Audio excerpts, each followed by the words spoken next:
Annyeonghaseyo, Yorobun. Hello everyone. How are you guys doing? I hope you are okay. So today I will be talking about my Korean language learning journey while I studied Korean. Yes, currently it is 9 p.m. at night, so I decided to study Korean. So I'll be telling you guys about my Korean language learning journey while I study Korean. Okay, so I'll be talking about when, how, and where did I study Korean, even my challenges as a Korean language learner. Onje, Otoke, or Diso. So I started learning Korean around September or October 2021. And since then, yes, I have been learning Korean. So for how I study Korean, I just study Korean on my own. That is self-studying. I just study Korean on my own.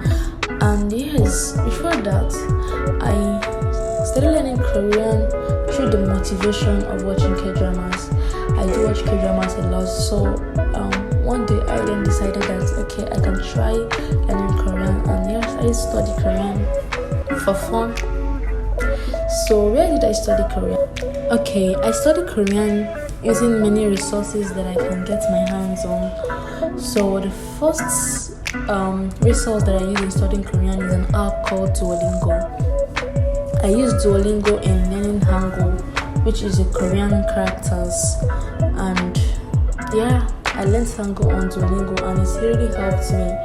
But after learning Hangul, I didn't really like using Duolingo to learn Korean proper, which is why I found out about another website which is called Talk to Me in Korean. Talk to Me in Korean is a very good website to use for studying Korean. And yes, why I recommend Talk to Me in Korean is because Talk to Me in Korean is very good. Talk to Me in Korean has 10 levels and each level has about 20 to 30 lessons. Talk to Me in Korean is very good. One sad thing about Talk to Me in Korean is that recently they are going to discontinue their free membership status. So if you want to use Talk to Me in Korean, you will have to pay for the lessons on every resource or every package that you see on the website. Yeah. So for the next resource that I use in studying Korean, it is howtostudykorean.com. It's another website that I use in studying Korean. And howtostudykorean.com is a good website for studying Korean because it explains each lesson in a way that you can understand. Also, howtostudykorean.com has 7 units and each unit has about 25 lessons. So, and each lesson is organized in a way that you would read through the lessons and go through the vocabulary list and even practice. At the end of the lesson, you can practice or a kind of a dictation practice for what you have learned in each lesson. So that is why I love howtostudykorean.com.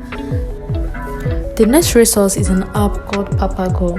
Papago is a kind of a translator that I use whenever I get confused or whenever I want to find the meaning of most words in Korean. I use Papago. Papago is good because it is far better than Google Translate, and I use Papago mainly for Korean learning. There are also translations for other languages, but I use it mainly for Korean. Yes. The next resource is HiLocal. HiLocal is an app where you can practice Korean speaking or also learn Korean. In HiLocal, you can find voice rooms where you can practice Korean or caves where you can learn Korean. Yes, usually you can find Korean language tutors on HiLocal. And I have learned Korean on Hi Local a couple of times, and yes, I really like using Hello Talk too. So another resource that I use in learning Korean is Hello Talk.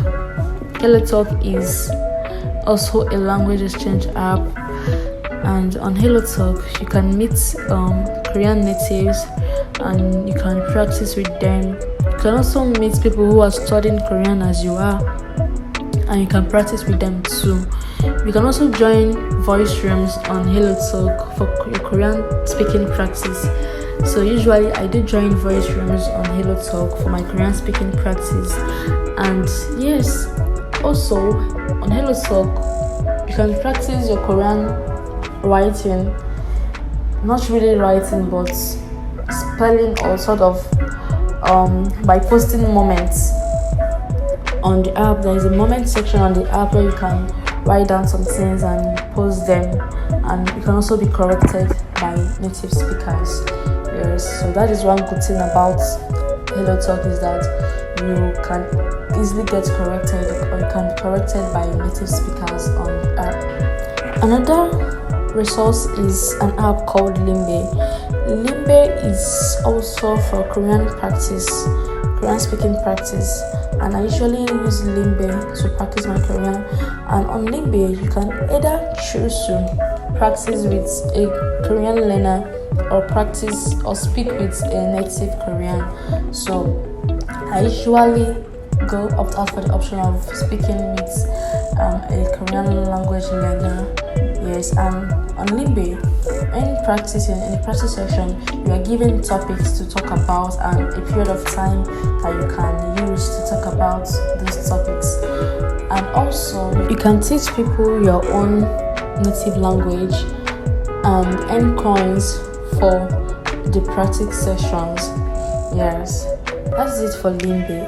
The next resource that I use in learning Korean is YouTube. I learn Korean on YouTube, and most times there are channels that I go to for learning Korean. One of the channels that I do use on YouTube is Learn Korean with Shadow. Learn Korean with Shadow has a kind of some children's stories, and one thing about it is that it has both the English subtitle and the Korean subtitle written there. Also on YouTube, I usually search for channels where I can practice listening. Yes, my listening practice. Most times I use Talk to Me in Korean. There's a listening practice on YouTube, and or other channels where I can easily practice my listening. And yes, that is it for YouTube. Another resource that I use in studying Korean is K-dramas. I mean, this cannot be overemphasized. If you're learning Korean, you should really learn to watch K-dramas. If you don't watch K-dramas, you should learn to watch K-dramas, because K-dramas help most of the times. Because through K-dramas, you can find most native expressions. You can also learn the natural way that Koreans speak. Yes.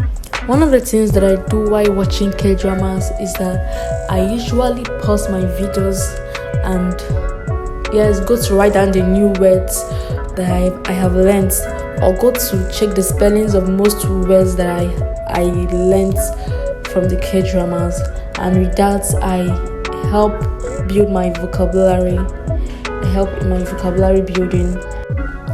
The last resource that I use in learning Korean is K-pop. So how I learned Korean using K-pop is by listening to a lot of K-pop songs. And since I am a lover of K-pop and Korean songs, I try to learn Korean from these songs. I usually listen to the songs and then I search for the lyrics of the songs. I listen to the songs, then read out the lyrics alongside the song in Hangul and not in romanization. I read the lyrics of the song in Hangul and I sing alongside the song.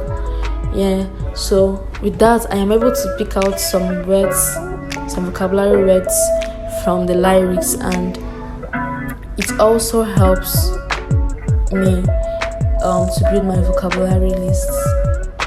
Yeah. So what are my challenges as a Korean language learner? Okay, one of the challenges that I have as a Korean language learner is inconsistency. Yeah, I haven't been very consistent with learning Korean, and it has really affected me. I haven't been consistent because I am a student, and because of my school schedule, I don't usually get the time to study Korean. Yes, so that is why I haven't been consistent. I don't have something like a study plan or a schedule for studying Korean. So that is why I have not been able to make it. So if you want to learn Korean, you have to be consistent. Consistency is the key. Yeah, consistency is the key. If you are being consistent, it's going to really help you to reach certain goals in learning Korean. So another very big challenge I have as a Korean language learner is my environment. Imagine living in a place where nobody speaks Korean and nobody understands Korean. So it really affects me most times because I do not have someone to practice with around. Yeah, so that is it for my Korean language learning journey. Thank you so much for watching, and please don't forget to like and subscribe, and I'll see you in my next video. Bye.